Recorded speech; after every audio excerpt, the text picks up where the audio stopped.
Hello everyone, how are you? তো একটা latest update, অবশ্যই কারেন্ট ইভেন্ট বলতে পারো, নেভার পলিসি, একটা নতুন দিগন্ত।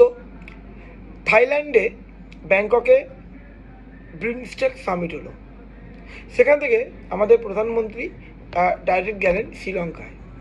2015 পরে আমাদের প্রধানমন্ত্রী শ্রীলঙ্কা গেল। শ্রীলঙ্কার পলিটিক্যাল সিচুয়েশনও খুব ভালো ছিল না। গত বছরই শ্রীলঙ্কার রাষ্ট্রপতি পদে দায়িত্বভার নিয়েছে অনুরা কুমার দিসানায়ক। দেখো, বিগত কয়েক বছর ধরে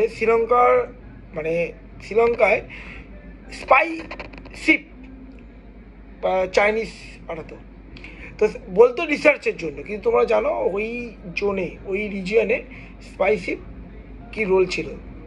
তো আমাদের প্রধানমন্ত্রী নরেন্দ্র মোদীকে শ্রীলঙ্কার প্রেসিডেন্ট এনশিওর করেছি যে শ্রীলঙ্কার মাটিতে ভারতের বিরুদ্ধে কোনো অ্যাক্টিভিটি সমর্থন করবে না শ্রীলঙ্কার সরকার।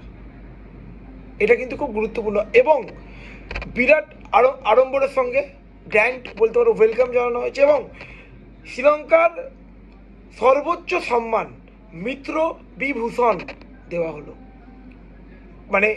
এই শ্রীলঙ্কা সর্বপ্রথম কোনো বিদেশি ফরেন কোনো রাষ্ট্রনায়ককে এরকম পুরস্কার ভূষিত করলো এবং ভারতের প্রথম অবশ্যই।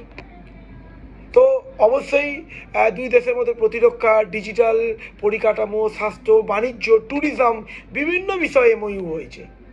তো বলতে পারো একটা নতুন এরা শ্রীলঙ্কার সাথে ভারতের সম্পর্ক। লাস্ট কয়েক বছর সেইভাবে কিন্তু প্রোগ্রেস করেনি।